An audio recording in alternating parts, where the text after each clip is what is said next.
المرسلين قائد المجاهدين سيد الأنصار والمهاجرين وعلى آله وأصحابه أجمعين. أما بعد، محترم مجاهد وأنصار مهاجر ورونو، السلام علیکم ورحمت الله وبرکاتہ. د الله نه شکر گزار یم چې د جهاد موضوع بیا د منبرونو او د خطباتو موضوع شوه. دښمنانو د اسلام پس د افغانستان د جهاد نه چې د روسانو په مقابله کې وشو، دغه سره امریکای مجبوریت درلود چې د روسانو د چپکولو او د ماتولو په خاطر باندې د مجاهدینو حمایت وکړي، ځکه کمونیزم د غربي دنیا لپاره یو خطر و. نو د کمونیزم د ماتولو لپاره د امریکایانو پالیسی دا و چې مجاهدین ورته راوړاندې کوي، حمایت کوي، تایید کوي. که مسلمانان مړه شول هم زمونږ ګټه ده، او که روسان مړه شول هم زمونږ ګټه ده.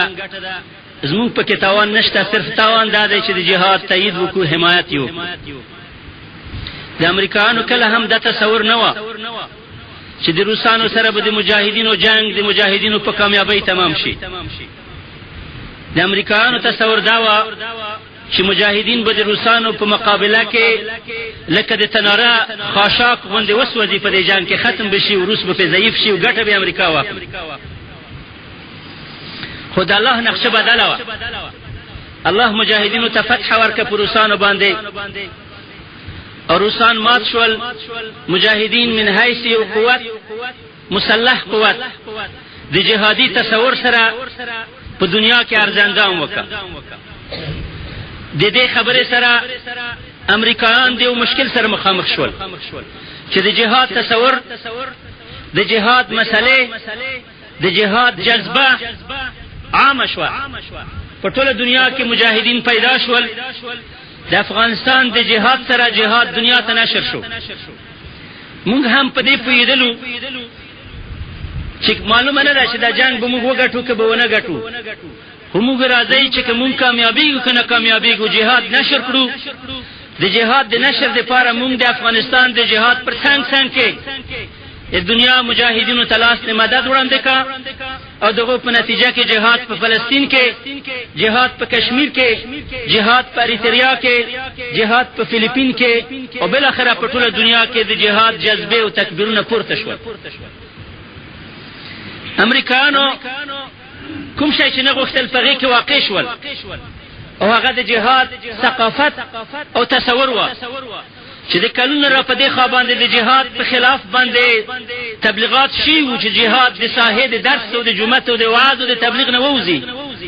نو په امر واقع شول چې جهاد او دغه تبلیغات بیا را ژوندي شول.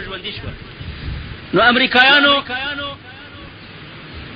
احساس وکړ چې د کمونیزم د ماتېدو نه وروسته مسلمانان د امریکای په خطر کې خطر واقع شو. اوس په دنیا کې د ډېر میډیا والا تبصرې داسې کوي چې دنیا یوه قطبي شوه، یو قطب شو، یو طرف شو. د غلط تفسیر دی. دنیا یوه قطبي نه شوه، د کفر په لحاظ یوه قطبي شوه. کفر یو هغه ته راټول شو، یو قطب ته راټول شو، او جانب مقابل اسلام دی چې اسلام جنګ کوي. خو اسلام دولت نه لري، حکومت نه لري چې د اسلام په نامه چیغه پورته کړه. د اسلام د جنگ ذمہواري افراد او علماو ته حواله شوله. په دې جنگ کې امریکایانو دا محسوس کړه چې اسلام زموږ مستقبل حریف دی په دنیا کې. مارکسیزم، سوسیالیزم، کمونیزم من حیث فلسفه، ایډیا او تصور په دنیا کې ناکام شو، مفلس شو. دنیا ته اوس مارکسیزم او دیالکتیک او سوسیالیزم من حیث یو نظریه د ژوند جوړولو دپاره کافي نه ده چې خلکو ته وړاندې شي. غرب خو هسې فلسفه نه لري. د غرب تصور خو ټول په لهو لعب، په حب دنیا،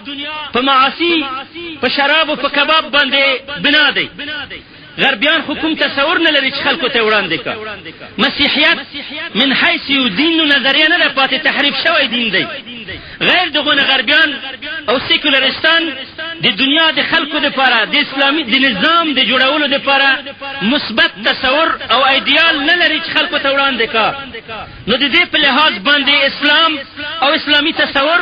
اسلامي نظام په ژوندانه کې په دنیا کې بل رقیبه پاتې دی چې څوک رقابت نشي کولای. دا خوش خبری ده ټولو ته ورکو.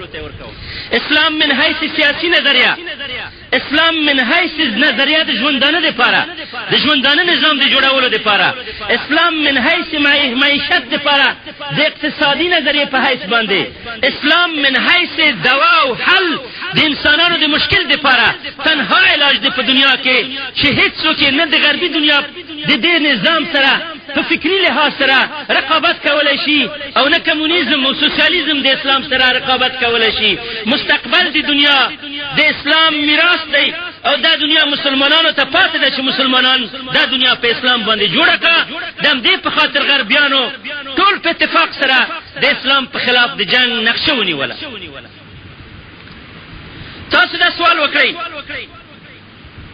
چې د 11 د سپتمبر واقعه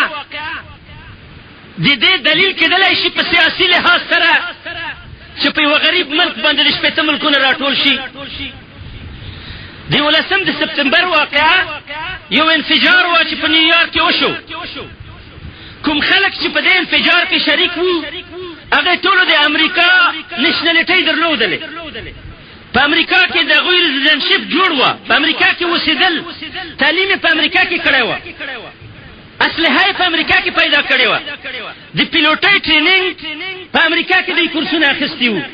د اسلحې ټریننګ دوی هلته کړی و، ایرپورټ د امریکې استعمال کړی و، سکیورټي د امریکې ورماته کړې وه. د هغې د سکیورټۍ نه د هغې د پولیسو نه د امریکې په کارډونو باندې د هغې په نشنلټۍ باندې د امریکې په تیاره کې د امریکې اپارتمانونه ونړېدل چې په دې کې نه د افغانستان خاوره شامله وه، نه د افغانستان اسلحه شامله وه، نه پکې یو افغان موجود و په دې خلکو کې، او نه د افغانستان هلته کوم دخل و په دې خبره کې. د دې خبرې انتقام امریکې باید د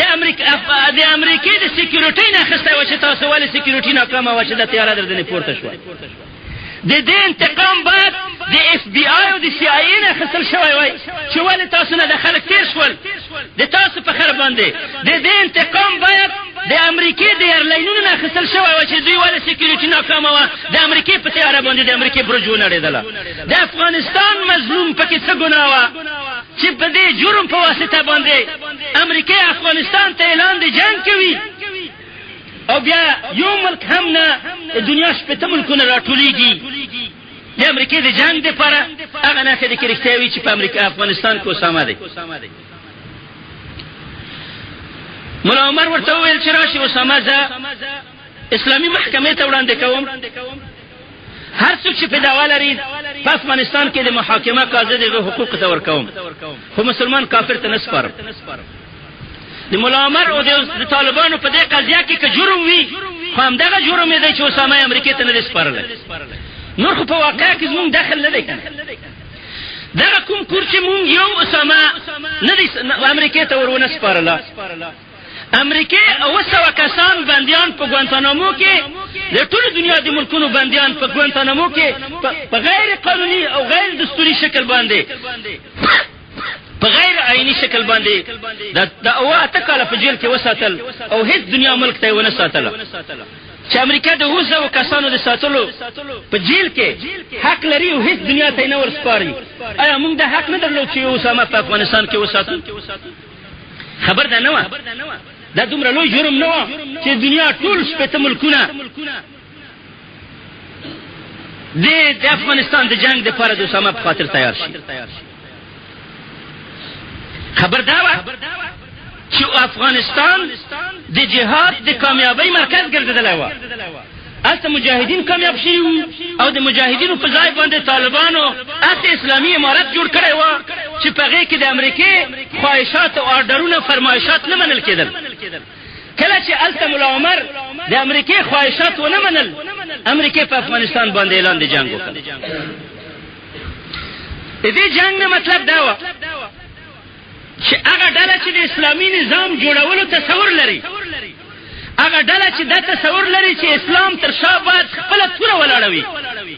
هغه ډله چې دا تصور لري چې موږ په دنیا کې آزاد ژوند کوو، د اسلام شریعت نظام په زور جوړوو، دغه ډله ختمول مطلب. غربیانو د قرنونو نه مسلمانانو ته دا تصور ورکړی و چې په جومات کې دې واعظ کوه، تبلیغ دې کوه، چنده ټولوه، او مسلمانانو خدای وبخیر جومات ته چنده واچوئ، د خپلې لکڼې سره ووځي او د خپلې لکڼې سره راشي. مسلمانان یې په دې تصور اموخته کړي وو. غربیانو کله هم داسې مسلمانان نشوی تحمل کولی چې خطیب د کلاشینکوف سره په منبر کینی او امام د کلاشینکوف سره امامت وکړه، او دغه سره د خلافت تصور وي، هغه د نهی عن المنکر کوي، هغه د اقامت حدود کوي، هغه د په جهاد باندې من حیث فریضي ایمان ولري. جنگ په دې شروع شوی دی. د مونږ باندې چې د ټوله دنیا را ټوله شوې ده، دا د جهادي تصور په وجه باندې را ټوله شوې ده. کوم تصور چې په دنیا کې ختم و او په افغانستان کې دا تصور خدای ژوندی کړ. د همدې په خاطر امریکایانو ډېر کوشش وکړ چې زموږ مجاهدینو ته د پیسو په بدله باندې او د امتیازاتو ورکولو په بدله باندې وایخلي او د ځان سره یې ودروي. او متاسفانه چې زموږ د جهاد مشران هم په دې خیانت او په دې جرم کې د امریکانو سره شریک شول، او دنیاوالو ته دا سند ورکړه چې دغه جهاد چې و د امریکې په مشوره شروع شوی او په مرضي شروع شوی و، او دا جهاد امریکایي جهاد او هغه د نتیجه امریکا او ریګن واخیستل. امریکایانو جهاد ته تروریزم ووی او مجاهد ته تروریست ووی. د اسلحې استعمال د اسلامي نظام د راوستلو دپاره دې ته دهشتګردي او انتها پسندي وویله، او د جهاد په خلاف باندې عام تبلیغاتي، عسکري او مطبوعاتي جنگ شروع شو. دا جنگ زیات فشار په میډیا باندې درلودله، او د میډیا د لارې خلکو ته دا تصور ورکړه چې کوم کسان چې ټوپک ګرځوي تروریست دي، او کوم کسان چې د زور خبره کوي هغه انتها پسند او دهشتګرد دي. او دغه تبلیغات متاسفانه د یو څه د علماو په واسطه باندې یا د جهل په نتیجه کې، یا د تمې په نتیجه کې، یا د ډار په نتیجه کې داسې سکوت پې وشو چې چا هم دنیا ته دا خبره ونه کړله چې تروریزم خو جهاد دی. ته څه ته تروریزم وایې؟ نو زه نن ستاسو سره موضوع مې جهاد ده. الله ته شکریه ادا کوم چې بیا الله داسې حالات راوسته چې جهاد د منبر او د محراب موضوع شي. ورونو جهاد ولو که سیاسي خبره ده، خو جهاد د اسلامي فکر کې په اسلامي عقیده کې و فریضه ده، دا عبادت دی، دا فقه ده، دا د فقه د کتابونو نه یو کتاب دی. جهاد ته د یو سیاسي مبحث په سترګه مه ګورئ، جهاد ته د یو فقهي مبحث په سترګه وګورئ چې په فقه کې کتاب دی. کوم علما او طلبه علم چې د فقه کتابونه یې ویلي دي او د حدیثو کتابونه یې ویلي دي،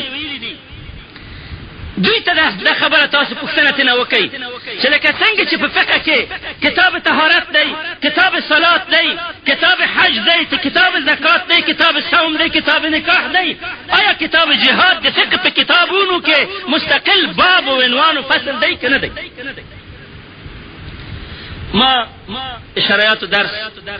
مدینه یونیورسټۍ کې و په 9 کال کې زه د هغې ځای نه فارغ شوم. زما په یاد دي 4 کال د شرایط آخر کال د درس کې مونږ چې کله فقه کې کتاب جهاد ته ورسېدلو نو استاد راته په کتاب باندې چلیپا کش که چې هذا غیر المقرر، دا مقرر نه دی، دا کتاب نه ویل کېږي، دا ما ویل ښځې ته واچول. کتاب جهاد د فقه په کتابونو کې شته، خو علماو د دې تدریس اکثرا نه کوله. د غنیمت کتاب د فقه په کتابونو کې شته مبحث، علماو بحث نه کوله. د اسیرانو نیول، د مینځو د غلامانو نیول په کتابونو کې احکام دي، خو دا خلک نه وایي د دې وخت تېر دی، اوس وخت نشته دی، نه د مینځو وخت شته، نه د غلامانو وخت شته، د دې په خاطر مسلې ژوندۍ نه دي. ولې وخت نشته؟ جهاد فریضه وي الجهاد ماض الى يوم القيامه جهاد ته قیامت پورې فریضه قائم وي نو کتاب جهاد وخت څنګه تیر شو د جهاد په خلاف باندې سخت تبلیغاتی جنگ او سیاسی جنگ شوی دی چې دا وکړه امریکا د 18 سپتمبر نه وروسته د ټول عالم اسلام د حکومتونو او د وزارت تعلیم په نصابونو کې ګوتې وویلې چېرته چې د جهاد موضوع هغه د کتابونو نه وایستل نوي کتابونه ورته چاپ کړل په افغانستان کې ټول نصاب تعلیم چې موږ د جهاد په وخت جوړ کړی و ټول بدل کړل نوي کتابونه یې چاپ کړل هر ځای چې د جهاد کلمه و هغه د کتاب نه وایستله حتی په سعودي عرب او په اماراتو کې او په کویت کې د جهاد موضوعات ټول وایستل دغه نه او علماء ته وویل چې کوم آیاتونه د جهاد چې په قرآن کې راغلي دي تاسو دا په نورو خبرو تفسیر وایه د جهاد آیات په زهد حمل کوي په سفر حمل کوي او بذل جهد نه اخلي ګوره کله چې جهاد فی سبیل الله ویل شي مراد نه قتال فی سبیل الله ده د جهاد لغوي معنا بذل د جهد دی سړی تیرول دي ځان سړی کول دي جهاد په لغوي معنا باندې متحرفوي که جهاد لغوي معنا واخلي او دغه نه ځان سړی کول د خیر په کار کې وي نو د دې تعریف مصداق او معنا دا راځي چې کوم سړی چې د شپې د خپل ښځې سره ځان سړی کوي د دې ته هم جهاد ویل کېږي نه دا جهاد نه دی بذل جهد دی خو جهاد نه دی جهاد نه مراد قتال فی سبیل الله ده فقاتل فی سبیل الله لا تكلف الا نفسك وحرض المؤمنين على القتال عسى الله ان يكف باس الذين كفروا الله پیغمبر ته وایي چې ته قتال وکړه رسول صلی الله علیه وسلم لومړی مطلب دا و چې جهاد نه مراد کله چې په اطلاق سره ذکر شي قتال فی سبیل الله ده په مونږ باندې فریضه قتال ده جهاد دعوت هم د جهاد د ابوابونه یو باب دی د دین په لار کې هلې ځلې کول هم د جهاد د ابوابونه یو باب دی خو اصلا جهاد چې دی قتال فی سبیل الله دی د نور ټول ملحقات د قتال فی سبیل الله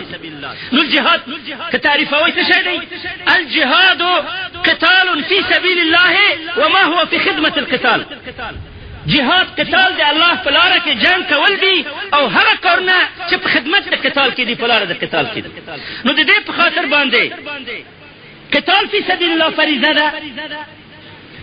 اعداد دې قتال د لپاره فریضه ده واعدوا لهم ما استطعتم من قوة ومن رباط الخيل ترهبون به عدو الله وعدوكم اعداد دې لپاره فریضه ده تحريض على القتال وحرض المؤمنين على القتال يا ايها النبي حرض المؤمنين على القتال خلق جنگ ترى بلل جنگ تشویق کول دا فریضه ده الله امر کوي پیغمبر ته چې ته خلق جنگ ترى وبوله کومه خبره زکتاس ته کوم دا تحريض على القتال دی دا هغه کار دی چې الله پیغمبر ته امر کړی چې پیغمبره ته مؤمنان قتال ته وهڅوه تشویق کې قتال ته دا دهشتګردي نه ده دا انتها پسندي نه ده دا دین دی او دا دین به تحریف نشي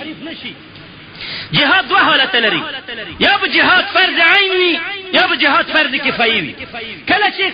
مسلمانان د اسلام د نشر لپاره لښکرې لګي د کافرانو ملکونو ته چې د کافرانو په ملکونو کې لښکرې نشر شي ممکن لښکره لګلای یم د ډهلي فتح کولای لکه احمد شاه بابا چې فتح کړه او یم مسکو فتح کولای تاشکند او بخارا فتح کولای مسکو فتح کولای نو دغه جهاد چې دی فرض کفایي دی متعین په خلیفہ او دغه په فوج باندې دی د نور مسلمانانو په حق کې کفایي دی او کچیرته کافران په مسلمانانو باندې حمله وکړه د مسلمانانو په ناموس حمله وکړه د مسلمانانو په خاوره حمله وکړه د مسلمانانو په ځمکه حمله وکړه د مسلمانانو په مقدساتو تعرض وشي دا جهاد فرض عین ګرځي ولو که تعرض په واقعه باندې که په مشرق کې په فلیپین کې کافران په مسلمانانو خزه تجاوز وکړه دغه عزت تر کولاندې کا د المغرب په مسلمانانو باندې د جهاد فرض عین دی تر څو چې دغه مسلمانانو خزه عزت فدای شوی نه وي که په مغرب کې په مسلمانانو خزه باندې کافران تجاوز وکړه نو د مشرق په مسلمانانو باندې جهاد فرض عین دی تر هغه وخت پورې چې دغه خزه فتنې فدای شوی دا د فقه د کتابونو عام متن دی وخت کم دی نه غواړم چې غوږ متونو ته اشاره وکړم صرف اتفاقی خبره ده چې په موږ باندې اوس جهاد فرض عین دی د دې په خاطر چې موږ قبله د يهودو د نصارا په لاس کې ده په موږ باندې جهاد فرض عین دی ځکه چې امریکایانو په عراق باندې حمله کړې ده په موږ باندې جهاد فرض عین دی ځکه چې امریکایانو په افغانستان باندې تجاوز کړی دی په موږ باندې جهاد فرض عین دی ځکه چې امریکایانو په پاکستان باندې تجاوز کړی دی د پاکستان سالمیت حدود او دغه حوایم ځکنای سالمیت او ازادي تر پولاند کړی ده په موږ باندې جهاد فرض عین دی ځکه چې یورپیانو زموږ په قران باندې ملنډې وایلې دي په موږ باندې جهاد فرض عین دی ځکه چې رسول صلی الله علیه وسلم کاریکاتورونه نشر کړی دي په موږ باندې جهاد فرض عین دی ځکه چې د مسلمانانو خزي د يهودانو په جنونو کې د يهودانو ته ظلم لاندې پرتی دي د کشمیر خزي د هندوانو ته ظلم لاندې پرتی دي په افغانستان کې مسلمان خزي د امریکایانو په قبضه کې پرتی دي په عراق کې د مسلمانانو خزي د امریکایانو په قبضه کې پرتی دي یو خزه نه ده په زرهاو خزي نن د کافرانو په قبضه کې دي په شرق د عالم اسلام کې او په غرب د عالم اسلام کې په موږ باندې جهاد فرض عین دی ځکه چې د اسلامي خاورو ازادي تللې ده خاور غصب شوی دي فلسطین غصب دی بخارا غصب دی ترکستان غصب دی اندلس غصب دی په مشرق او په مغرب کې زموږ خاور غصب دي نه تنها زموږ سابقه خاور غصب شوی دي بلکې اوس هم زموږ موجوده خاور چې آزاد ځان ته وایي د ازادۍ جشنونه کوي هغه په خپل ملک کې د خپل سیاست اختیار نه لري هغه په خپل ملک کې د خپل فوج اختیار نه لري هغه په خپل ملک کې د خپل قضا او د خپل قانون د جج اختیار نه لري هغه په خپل ملک کې د خپل استخباراتو د اجنسی اختیار نه لري هغه په خپل ملک کې د وسلې ته د پناه ورکولو او د ساتلو اختیار نه لري هغه مظلوم دي هغه مجبور دي چې دغه فوج ټول د امریکای په امر باندې وچلېږي او که چیرته د ازادي صحیح وای نو پاکستان ولې د شپه کله د امریکای لپاره غیر قانوني غیر مشروع جنگ د پاکستان د مصالحو خلاف کوله پاکستان معیشت د جنگ په خلاف خراب شو د پاکستان اقتصاد خراب شو د پاکستان سیاست خراب شو د پاکستان فوج دروازه شو سیاسي حیثیت بینالمللي حیثیت د پاکستان څنګه کول وای دا ټول د بوش او د امریکای د ګټو خاطر باندې سابق میډیا یو حواله د امریکای طیارو شپږ دېرش زره فلایټه د پاکستان د خاور نه په افغانستان باندې بمونه فلایټه کړي دي شپږ دېرش زره فلایټه د امریکای فوجونو د پاکستان د خاور نه په افغانستان باندې تجاوز کړی دی دا سابق احصایه واچلي اوس احصایه ډېره زیاته وي پاکستان خلک زه یقین لرم چې نه ملیشه غواړي چې د افغانستان سره جنگ وکړي فوج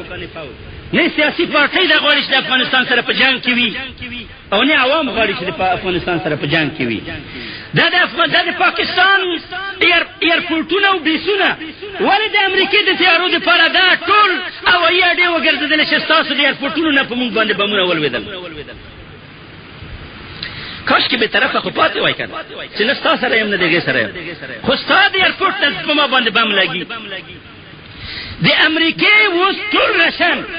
په سلو کې 15%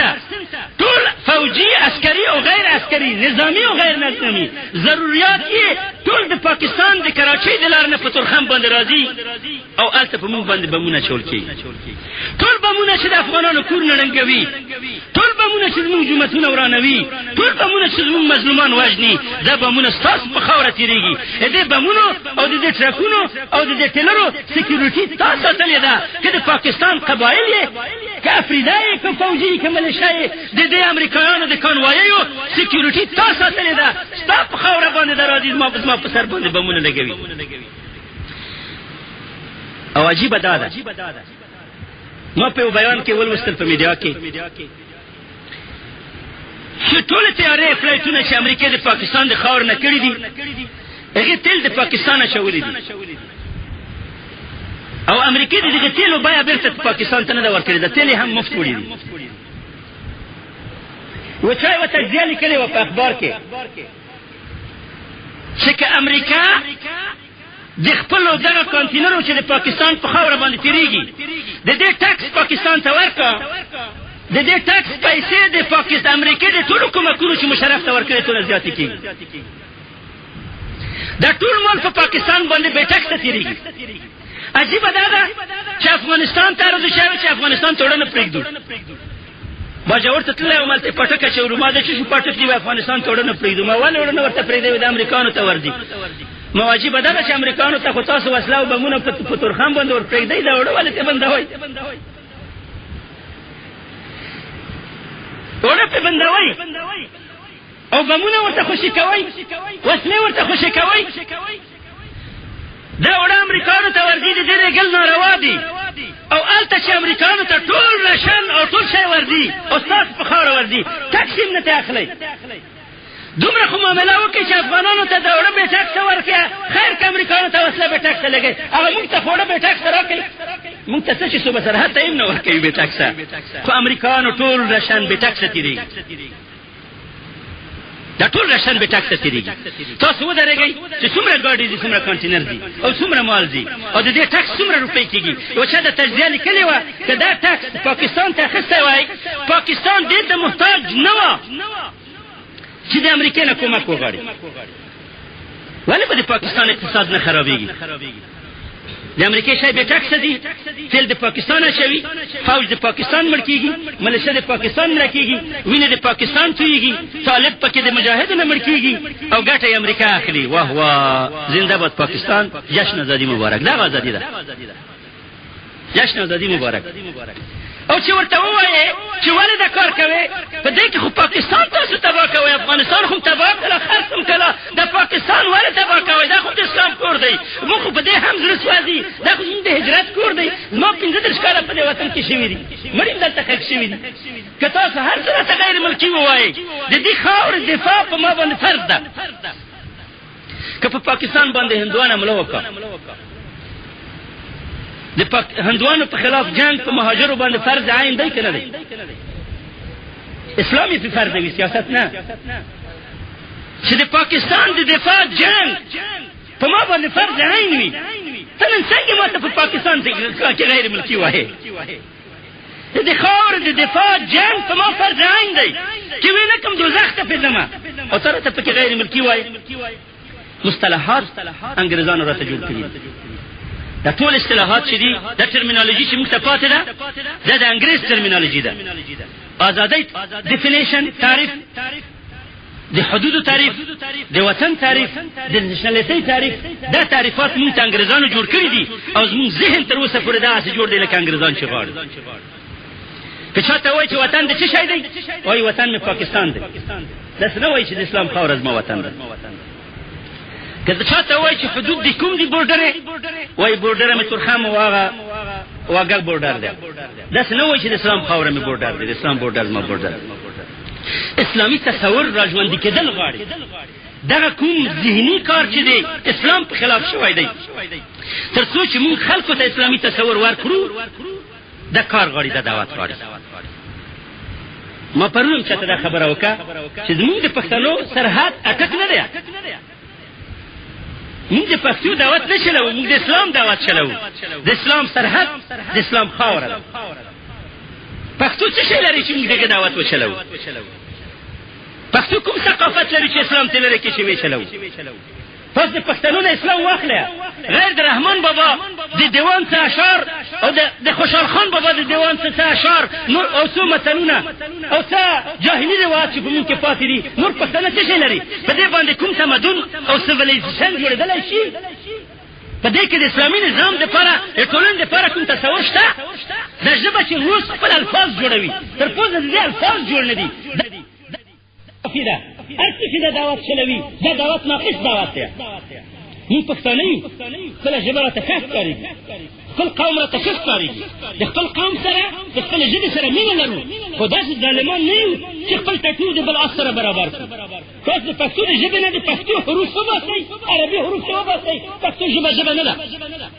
د پښتو ژبې نه عربي کلمات وباسئ پښتو ژبه عربي ژبه کامله ژبه نه پاتې کېږي دا چې د پښتو د ژبې نه مونږ اوس عربي الفاظ ترې وباسو او انګریزي الفاظ پکې نه باسو دا د پښتو ژبې ته خدمت نه دی او نه دا کوم تمدن دی او نه د خلکو ته کوم تصور وړاندې کېدل موږ د ژبې مخالف نه یو، خو د ژبه د پښتون قوم به د اسلام نه ژوند نشي کړلی.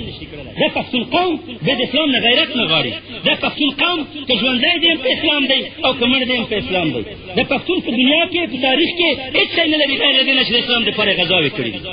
تاسو عموما خپل تاریخ ته وګورئ. ښه صنعت لرئ؟ نه لرئ. ښه تجارت لرئ؟ نه لرئ. ښه معیشت لرئ؟ نه لرئ. تر اوسه ډاګونو کې غوا نه مړېږي په ناس باندې. د تاسو ټول فخر خو همدغه دی چې تاسو د انګرېز سره په ناکي کې جنګونه کړي، شهیدان لرئ. که د تاسو نه جهاد او غزا واخلو، تاسو یو ډاکو قوم یې. که د تاسو نه اسلام او جهاد واخلو، درته نه لرې کړو، تاسو یو ډاکو قوم او غریب قوم یې، بدماش قوم یې، بل هېڅ شی نه لرئ.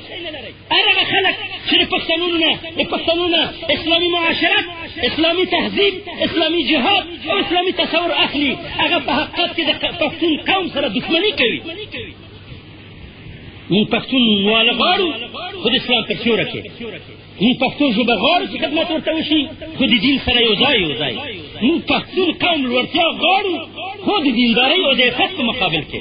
موږ پښتون قوم داسې آباد نه غواړو لکه په کابل کې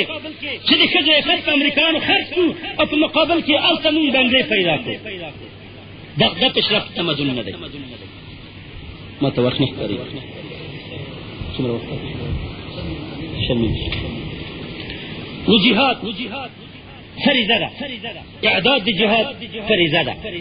قتال ستاسو د پلارو کار دی. جهاد نوی شی نه دی چې زه تاسو ته ووایم. جهاد ستاسو د پلارونو غچ دی. پرون ما ته یو چا شکایت کوله، ګیله یې راته کوله، فلاني سړي زما سپی وژلی دی، سپی راته ویشتلی دی، زړه یې وه چې د سپي پور واخلي. هغه پلار دی چې انګریزانو وژلی دی، د پلار بدي د انګریزانو سره ولې نه پالې چې د سپي بدي پالې. که انګریز ته په هېڅ سترګه نه ګورې، خو د پلار د قاتل په سترګه خو ورته وګوره. دا حاجي محمد امین او داسې ترنګزو شهیدان چې دلته پراته دي، درته د دې د قبرو د زیارتونو خو درس واخله. دا دعوت خو تاسو ته اثر نه دی راوړی، خو ستاسو د پلرونو میشن دی، ستاسو د باباګانو میراث دی چې زه اوس په دې لاره روان یم. خو خبر دا ده چې تاسو د خپل پلار غچ نه اخلئ، د خپل سپي غچ اخلئ. د اسلام قصاص نه اخلئ، د پټي په سر جنګونه کوئ، د ورخو د ونې په سر جنګونه کوئ، په پټي جنګ کوئ، په پوله جنګ کوئ، په سپي باندې جنګ کوئ، په ښځه باندې جنګ کوئ، خو په قرآن باندې چې په ګلونو باندې سروای دی په هغې باندې جنګ نه کوئ. په پیغمبر باندې جنګ نه کوي، بدي نه کوي. په جومات باندې بدي نه کوي. د حافظ قرآن انتقام نه اخلي، د طالب العلم انتقام نه اخلي، د مدرسې انتقام نه اخلي. د دې معنا څه ده؟ د پښتنو په رواج کې د پښتنو عرف دا دی چې هر سړی د پلار کار پرېږدي، هغې ته ناخلصه وایي. هغه کمسل بې غیرته دی چې د پلار کار نه کوي. تاسو وایئ ستاسو پلران غازیان تېر شوي دي که نه دي تېر شوي؟ سوال، ستاسو پلرونو د انګریزانو سره غذا کړې که نه ده کړې؟ تاسو پلرونو د انګریزانو ټوپک د انګریزانو نه ټوپک اخیستي که نه دي اخیستي؟ تاسو د غازیانو اولاده یې که نه یې اولاده؟ تاسو د شهیدانو اولاده یې که نه یې اولاده؟ په دې ځای کې ستاسو سره انګریزان هم خښ دي، ستاسو سره شهیدان هم خښ دي. ولې تاسو دې ته ضرورت لرئ څوک تاسو د جهاد درس درکړي؟ خو تاسو خو د بابا پور چې مسلمان وژلی وي، تربره وژلی وي، د بابا پور مسای اخلي که نه؟ د انګریز په اندازه خوشی چې د خپل بابا پور واخلو. عرض په اخبار کې دا خبر راغله چې د انګلستان د شاهزاده زوی د ملکې لمسی افغانستان ته راغی، د طالبانو په خلاف جنګ ته راولېږله او بېرته چې ولاړله د انګلستان حکومت هغو ته غټ ایوارډ ورکړه، مډال یې ورکړه، ځکه چې دی قهرمان شو، هیرو شو. د بابا انتقام یې واخیستله د پښتنو نه چې بابا یې دلته پښتنو وژلی و، دی راغی د بابا وینه یې وګټلې. او ستاسو کوم زوی چې نن طالب شوی دی، مور هم پرې ژاړي، وایي زوی مې طالب شوی دی شهید به شي. پلار هم وایي چې وایي زوی مې د ګټې ولوېدله، ما ته د دوبۍ او د خلیج ګټه راوړلی، هله خلیج ویزا ته ولاړ شه که نه. د دې نه خو غلې چې کولې څه خو راته راوړل، اوس خو زمانه شی خوري. د دنیا پرستۍ جذبه غالبه ده، د دین پرستۍ او د آخرت غم در ځینې ورک دی. تاسو د ګرمۍ نه په تکلیف یې د دې ګرمۍ نه اوس په تکلیف یې تاسو ټول په دې نه پوهېږئ چې د محشر ورځ 50,000 کاله اوږده ده او د لمر د ګرمۍ لاندې به خلک د خولو کې غرق وي او حساب ته به 50,000 کاله انتظار وباسي. په دې ایمان که څوک نه لري مسلمان نه دی، او که په دې ایمان لرئ د هغې ګرمۍ دپاره څه انتظام کوئ؟ د دنیا دپاره پکه ایسي بجلۍ ټول انتظام کوئ، د هغې دپاره انتظام پکار دی که نه دی پکار؟ موږ هسې نه یو چې پاګلان یو د دنیا په ګټه نه پوهېږو. موږ که اوس د امریکایانو سره جنګ ونه کړو، موږ جنګ ته مجبور یو، خو زمونږ هم داسې ګزاره ورسره کېږي لکه د شواف او د رباني او د حضرت صاحب چې ورسره ګزاره کېږي. دعوت هم را کوي، وزارت هم را کوي، پیسې هم را کوي. دا اوس د امریکایانو مطالبه مانه دا وه چې وزارت هم در کوو، پارټۍ هم درته جوړوو، پیسې د پکار وي ډالرې څومره چې در کوو یې، صرف زموږ مخالفې خبرې مه کوه.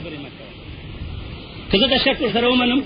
دې ته ضرورت نه لرم چې د ملک محب الله په حجره کې شپې تېرې کړم دلته ستا سره مهاجر او تاسو ته وایم چې هلې جهاد ته کومک وکړه. خو آخرت خرابېږي. د دنیا د جوړولو چل موږ ته هم راځي. زموږ یو څه خلک چې په پاکستان کې ډېر واوسېدل مشران هم، هغوی هم ستاسو د سیاستمدارانو نه غلط درس واخیستله. هغوی هم دا وایي چې ورکې که چې د مشرف مزدوران کېږي خو ته نه به د امریکا مزدوران شو، ګټه خو به وي، ډالر به پکې وي. موږ ته وایي چې تاسو د مشرف مزدوران یئ، موږ د امریکایانو مزدوران یو، ډېر فرق هم نشته دی. ما ورته وایي چې وکړ قرآن شاه د هجرت لپاره دا شرط نه دی چې سړی د کفر نه حتمن اسلام ته ځي، د کفر نه د کفر خاورې ته هم هجرت کېږي. صحابهو د مکې نه نجاشي ته هجرت وکړه، نجاشي هغه وخت مسلمان نه و، نصراني وه. موږ په مشرف ته خرڅ شوي یو، نه مشرف ته هجرت کړی، دلته مهاجر پراته وو د اول نه. که دلته امریکا راځي که هر څه راځي، خو موږ دلته مهاجر یو. دا تصور غلط تصور دی چې د مشرف ته مزدورۍ نه د امریکې مزدوري ښه ده. غلط تصور یې واخېسته. ادي په کابل کې ډالر هم اخلي، ګټه هم ده. وایي خو پاکستان د امریکې په لار روان دی، چې موږ په پاکستان سره روانېږو، څونه برای راست ولې د امریکې سره خپل تعامل نه کوو؟ او دا غلط تصور یې دی د خلکو د سیاست نه واخېسته. دې د سیاستمدارانو د علماو په جامه کې موږ ته وایي چې د امریکې سره جنګ نه شي کولی، ځای ولاړ شي د کرزي سره سوله وکړي. الله دې ورته معافي وکړه. اوس چې راسره مخامخ کېږي د خجالت نه سترګې نه شي راته نیولی. موږ ورته وایو چې که د امریکې سره جنګ کېدای شي که نه شي کېدلی، ځان خو پرې وژلی شو. موږ په دې نیت د امریکې سره جنګ نه کوو چې موږ به فتح وګټو، په دې نیت جنګ کوو ورسره چې موږ ځان په امریکایانو باندې شهیدان کړو. شهادت مطلب ده، جهاد فریضه ده. اوس جهاد په تاسو باندې فرض عین ده. دغه حالت ته نفیر وایي په قرآن کې. نفیر دې ته وایي چې ټول خلک یو دم ووځي د جهاد خلاف. عجیبه دا ده چې مسلمانانو د قرآن نه دوه آیاتونه ډېر ښه زده کړي دي او دواړه ډېر غلط استعمالوي. یو ولا تلقوا بأيديكم إلى التهلكة، او بل وایي چې یا ایها الذین آمنوا خذوا حذرکم، او دواړه د جهاد خلاف استعمالوي. ما ته اوس ډېر ملان او ناصحان دوستان مې راځي نصیحت راته کوي، ورځي لا تلقوا بأيديكم إلى التهلكة. ته د امریکې او د بوش خلاف خبرې کوي، ځان ته وایي ته اچوئ. الله په قرآن کې ویلي چې ځان هلاکت ته مه اچوئ. نو ما ورته ویل آیات تکمیل کړه، دا پوره یې ووایه.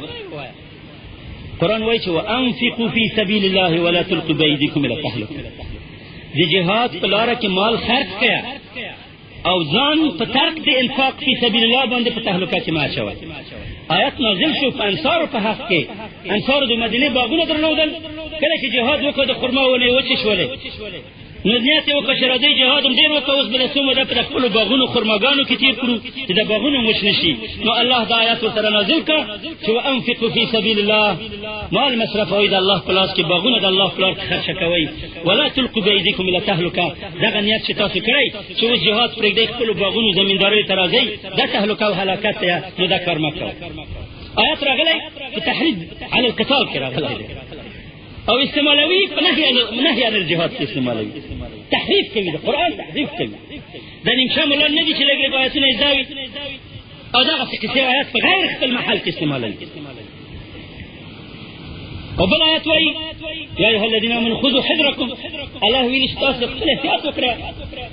نو ما ورته وایي چې آیات تکمیل کړه، ورپسې څه وایي الله پاک؟ یا ایها الذین آمنوا خذوا حذرکم فانفروا ثبات او انفروا جمیعا. ای هغه کسانو چې ایمان هم راوړئ، تاسو احتیاط کوئ، یا ټول یا ډله ډله جهاد ته وځئ بیا ټول په یو دم باندې جهاد ته ووځئ. دا ترجمه ده آیات. یا ایها الذین آمنوا خذوا حذرکم، ای کسانو چې ایمان راوړی تاسو احتیاط وکړئ. فانفروا ثبات، ووځئ د جهاد په لاره کې ډله ډله، ثبتا ثبتا، او انفروا جميعا، او ټول یو دم ووځئ، یو دم ووځئ، لښکر وکړئ په هغه باندې حمله وکړئ. اوس دې آیت نه دا معنا اخیستل کېږي جهاد نه کوه، که دا معنا اخیستل کېږي جهاد وکړه. تحریف کوي. ای خذوا حذرکم، خذ یا ایها الذین آمنوا خذوا حذرکم فی کیفیت خروجکم الی الجهاد، فانفروا جميعا او انفروا ثبتا جماعة جماعة. آیاتونه په غیر د خپل مصداق استعمالوي. دا احتیاط دې ته نه وایي چې ته جهاد ترک کا. نو د یو غټ فکري تحریف سره په اسلام کې مخامخ یو اوس فلحال. امریکایانو، صلیبیانو سابق یوه ډله درلوده، هغو ته مستشرقین ویل. دا مستشرقین ذکي دوران به یې انتخاب کړل په خپلو خلکو کې، بیا به یې غربي عربي ملکونو ته راولېږل، د ماشومتوب نه چې عربي زده کړه، یونیورسټۍ خلاصې کړه، په عربي کې متخصصین شي په اسلامي علومو کې، بیا به یې پر روډ کې کېنول، هغو ته به یې چې اوس تاسو په اسلام کې شبهات نشر کوئ او اسلامي فکر تحریفوئ. دغې ډلې ته یې مستشرقین ویل. مستشرقین یعنې هغه څوک چې شرقي علوم زده کوي. شرقي علوم نه د دې مطلب اسلامي علوم. علما دغه ډلې ته متوجه شول او د دې خلکو په کتابونو په خلاف باندې نور کتابونه ولیکل، د دې شبهات یې واضح کړل. د مستشرقینو فکر په مسلمانانو کې رسوا شو. اوس علماو اروپایانو نوی سیم زده کړی دی. هغو ویل چې ته 30 کاله 40 کاله یو اروپایي کافر ته عربي ور زده کوي، اسلام ور زده کوي، او بیا د اسلام په خلاف خبرې کوي. دا خو مؤثره لار نه ده. راځه اسانه لار پیدا کړه. په علماو کې په مسلمانانو کې ضعیف نفس خلک شته چې خپل علم او خپله مسلماني په پیسو خرڅوي، تیار اعتبار یې ګټلی دی، په مسند باندې ناست دي. هغه ته پیسې ورکړه، هغو ته ووایه، هغه به په خپلو مسلو کې دا خبرې درته کوي. د مستشرقینو کار اوس په علماو کې یو څه خلک علماو کوي. د مستشرقینو هغه شبهات دغه علما نشر کوي او وایي کله وایي چې جهاد خو فرض نه دی. ولې پیغمبر ویلي چې لا هجرت بعد الفتح، پس د مکې د فتح نه هجرت نشته. تاسو تاریخ د انګریزانو د جنګ وګورئ چې انګریزانو غلام محمد قیاداني په ابتدا کې د عالم په حیثیت د دې لپاره وظیفه ورکړې وه چې وایي د انګریزانو په خلاف جهاد فرض نه دی، دا د ملک د ابادۍ لپاره راغلی. د احمد رضا بریلوي او د غلام محمد قادیاني دواړه فتوا دغه وه چې د انګریزانو په خلاف جهاد نه کوئ، او د دیوبند علماو د فتوا په خلاف استعمال کړل. کله چې دیوبند علماو د انګریزانو په خلاف د جهاد فتوا ورکړله، دوی وایي چې دا جهاد صحیح نه دی، دا انګریزان د ابادۍ لپاره راغلي دي او د دې په خلاف جنګ نه دی جایز. کتابونو ته تاسو مراجعه وکړئ. عین خبر نن په افغانستان کې او په پاکستان کې علما کوي، وایي چې امریکا خو ملامت نه ده، هغه ملکونه ابادوي، افغانستان ابادوي، ښه افغانستان اباد کړه، د دې په خلاف جهاد فرض نه دی. آبادی د کور او د ښځې د بدلې په بدل کې څوک دا مني چې د ښځې او د کور اختیار بل ته ورکړه او هغه په مقابل کې کور ورته آباد کړه؟ څوک دا مني؟ یو څوک شاته وایي یو غریب سړي ته چې ته خو هېڅ نه لرې، نه کور آبادولی شي، نه ښځه ساتلی شي. دا د ښځې د کور اختیار دې ما ته راکړه، د خرچې نه خلاص دي، زه د کور هم درته جوړوم او د کور خرچه دې هم زه کوم. په خپل کور کې که څوک دا فیصله منلی شي، نو د ټول ملک په سطحه دې هم دا فیصله ومني. موږ ملک آبادۍ په اختیار ورکړو چې اسلام تېر شو. نو اوس شبهات دي که نه، او ملک آبادوي د بېدینۍ په مقابل کې ملک آبادوي، د اسلام په مقابل کې ملک آبادوي. دا د انګریزانو سابقه سکیم وه. یا لکه دا شبهات چې علما ویله چې اوس خو جهاد نشته په افغانستان کې، ځکه چې امیر نشته، جهاد دپاره خو امیر شرط دی، او بیا د امیر د اجازې نه جهاد نه کېږي. دا شبهه ده که نه، دا انګریزانو راوستله. د دې شبهې په مقابل کې انګریزانو پیسې ورکړي خلکو ته چې دا شبهه نشر کړه چې په افغانستان کې خو امیر نشته، د جهاد دپاره خو امیر شرط دی، او بیا د امیره جهاد نه کېږي. عجیبه خبر دا ده چې امیر به بې جهاده نه جوړېږي او جهاد به بې امیره نه کېږي. دا به ښه اسلامي نظام جوړ کړي.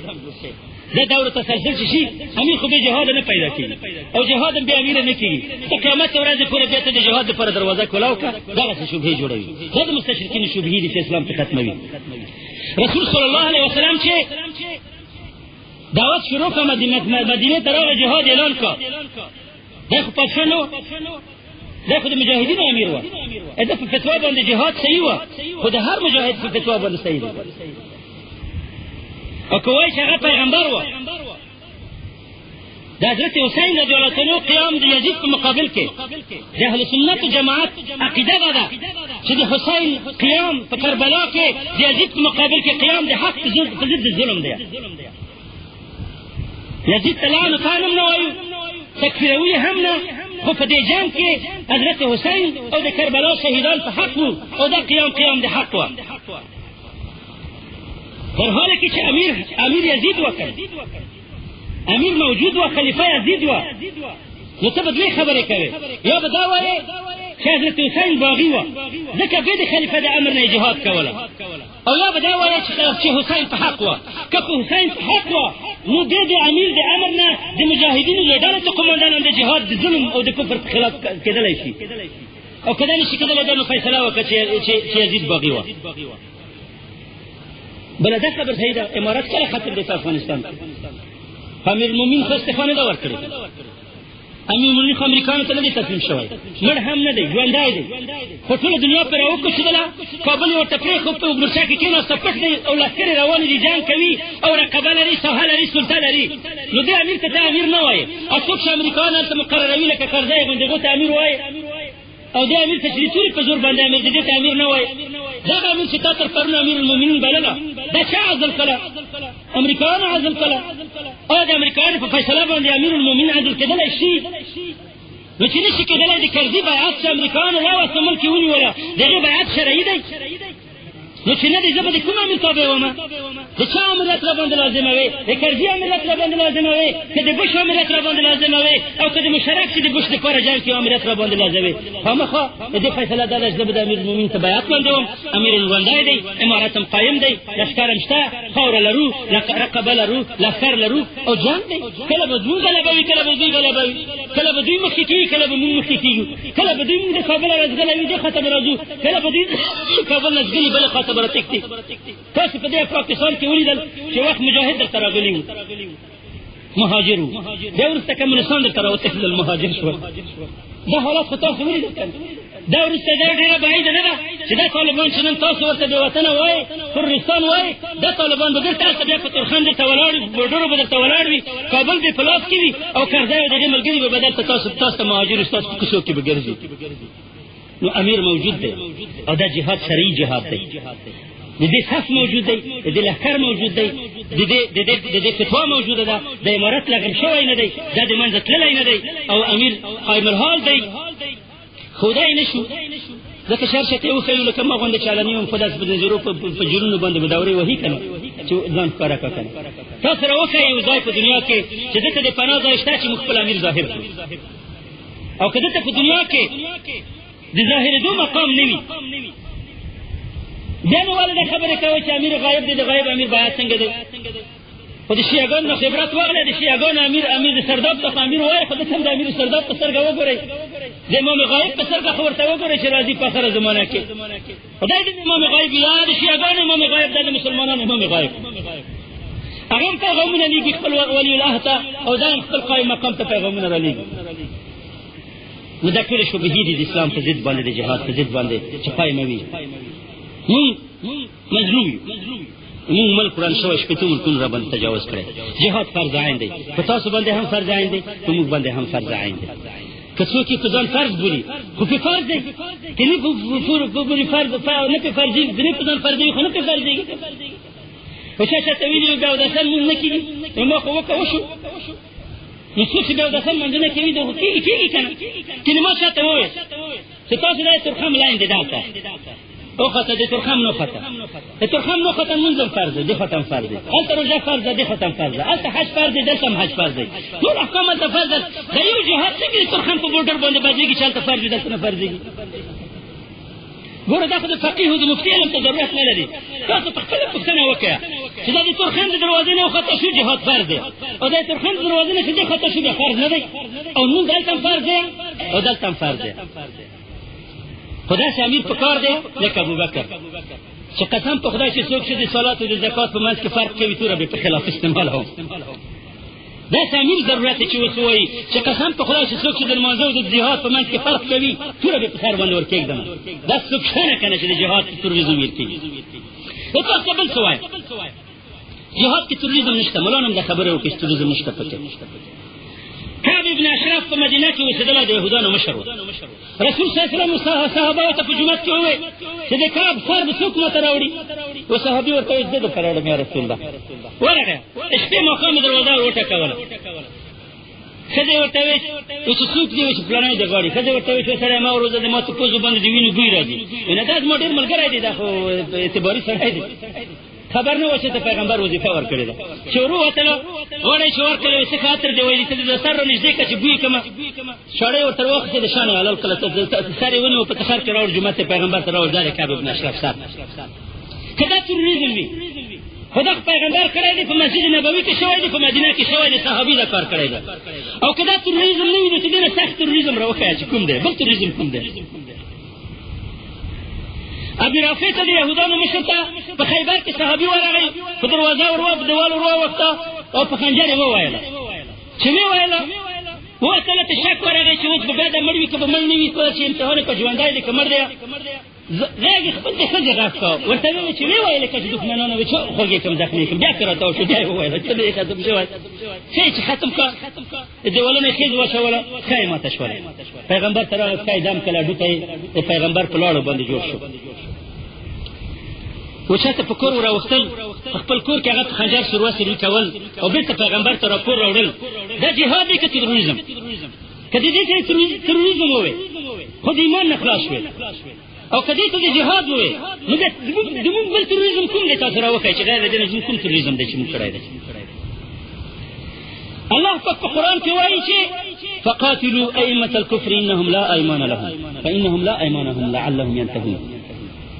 د کافرانو مشرانو سرداران مړه کوي چې دا هېڅ عهد و ذمه نه لري د کافرانو سردارانو مشران مړه کوي د دې آیات نه معنا دا ده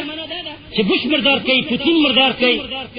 د یهودانو مشر مردار کوي د هندوانو مشر مردار کوي همدا داسې معنا ده کافرانو څوک دي که ائمة الكفر مړه کوي فقاتلوا جاهدون نه دی راغلی دلته تعویل هم ځای نشته پکې فقاتلوا ائمة الكفر د کفر سرداران مړه کوي لعلهم ينتهون فإنهم لا ایمان لهم دې په وعدو په پروتوکولو په معاهداتو باور مه کوئ چې هېڅ عهد و باور پروتوکول نه لري تر څو چې د دې کفر او د ظلم نه دوی توبه وباسي خلاص شي زه اوس تاسو نه پوښتنه کوم دا حکم محکم دی که متشابه که دا آیت محکم وي متشابه نه وي تاویل نشي پکې کېدای منسوخ نه وي په خپل حال پاتې وي نو اوس د کفر سرداران چې په وروسته عصر کې موجود دي قرآن موږ ته امر کوي دا مړه کړو که مړه نه کړو کړی دی راته خو چې کړی دی دا د کفر سرداران د جنګ میدان ته راځي چې موږ د جنګ په میدان کې مړه کړو نه راځي خو د ده قصر ته به ورځو په قصر کې به وژنو غیر له دې نه چې یا کوم راکټ ور ولګو په قصر یې پرې وولو او یا کوم فضایي پټ ور ننوځي په قصر کې فضایي پرې وکړو غیر له دې د وژلو لار تاسو راوښئ څه رقم یې مړه کړي وقت چې د کفر د سردارانو وژل مأمور به وي طریقه یې هم مأمور به ده متوجه شي خبره ته د کفر د سردارانو وژل چې مأمور به وي هغه طریقه چې داسې وژل کېږي هغه هم مأمور به ده ما لا يتم الواجب الا به فهو الواجب یو واجب کار حکم چې بې د کومې طریقې نه عملي کېږي هغه طریقه هم واجب ده کوم طریقه به واجب موږ اوس ټول هغه طریقې پیدا کوو چې د کفر سرداران څه رقم په خپلو قصرو کې مردار کړو او انتقام ته واخلو د عراق د جیل نه یو مسلمانې ښځې په انټرنېټ کې راته پیغام راولېږل ما د جیل نه مخکې دا کیسه وه عکسونه یې م راولېږل چې امریکایانو ورته دستجمي زنا او لواطت کوله دستجمي زنا او لواطت عکسونه یې م راولېږل په انټرنېټ کې او بیا یې وایي چې مسلمانانو د ما سره د ورځې 9 نفر امریکایان زنا کوي او زه اوس حامله د زنا نه حامله یم آیا تاسو باګئ آیا په ټول امت کې محتسم شته دی چې زما چیغې ته لبیک ووایي موږ یې ورغوښتل چې دا عکسونه نشر کړو خو ډېر بې حیا وو موږ جرأت نه درلودله چې دا عکسونه نشر کړو خلکو ته شرمېدلو د کتلو نه یې شرمېدلو د دې جرأت هم نه درلودله چې هغه نشر کړو هغه ښځه بیا د عراق مجاهدینو فدایي عملیات وکړل او د دې ښځې وتښتولې د هغو ښځو په بدله کې به هغه ښځه د جیل نه د عراق د مجاهدینو په بدله کې ازاده شوه او ورور یې فدایي وکړه ورور یې شهید شو خو خپله خور یې ازاده کړه. نن هر ورځ زه کوټې ته تللی وم دغه میاشت پوره نه ده چې امریکایانو په هلمند باندې اپریشن وکړه 200 طالبان شهیدان شول په دې جنګ کې 200 طالبان حافظان د قرآن طلبه د علم په هلمند کې 200 طالبان د مدرسو ژوندي د حفظ په حال کې ژوندي په خاورو لاندې شول ټول مقبره ده د اوس 200 طالبان چې مدرسه او په حفظ کې ټول په خاورو لاندې شول ژوندي په خاورو لاندې شول. قاري عبدالله یو مجاهد طالب و حافظ د قرآن و هغې جنګ وکړه فکر وکړه چې امریکایان ولاړل بېرته خپل کور ته راغی امریکایان راغل په کور کې محاصره کړه په سپیو باندې یې شهید کړه لس سپي ور وشړل او د کور د مور او د پلار په مخ کې یې سپیو غوښې وخوړلې او د چیغې ویلې چې او پلاره سپی وخوړم او پلاره سپی وخوړم امریکایان د ټوپکو سره ورته ولاړ د حافظانو غوښې د امریکایانو د سپیو په خولو باندې خوړل کېږي او مسلمان دی د پېښور په ټاون کې پېښوري کبابونه خوري او هېڅ مسؤلیت نه لري. د امریکې نجونې راغللې د امریکې نجونې اوس د کور د ستاسو په سرحدو کې دلته پرتې دي د نازو د نعمت نجونې پېغلې د امریکې غوندې د ښایسته خوشحاله ژوند نه راځي د کونړ په سرحدو کې د پاکستان د ملیشیو د پوځ سره جنګېږي او معلم صاحب الرحمن زموږ قومندان د جهاد دلته په کور کې ناست وي د ښځې سره د شودو چای خوري که نور نه وي د کافر د لورانو سره خو سیالي وکړئ که نور نه وي د کافر د لورانو سره د پیغلو سره خو سیالي وکړئ. اے مسلمانانو غیرتونه ویده شوي دي احساس مړ شوی دی الهي په کوم زړونو کې چې د اسلام درد نشته ته د اسلام درد پیدا کړې لاس پورته کړې الهي په کوم زړونو کې چې د اسلام درد نشته ته د اسلام درد پیدا کړې کوم زړه چې د اسلام په غم باندې غمجن نه دي خدایا په دې دین غم باندې غمجن کړې الهي په کوم زړونو کې چې جذبه او احساس مړ دی خدای جذبه او احساس پیدا کړې الهي د پښتنو ویده غیرتونه راویښته الهي د پښتنو ویده غیرتونه راویښته الهي د پښتنو د غازیانو کاروانونه را ژوندي کړه پروردګاره الهي ملایکې د غږ نه سړي چې ورته غږ وکړه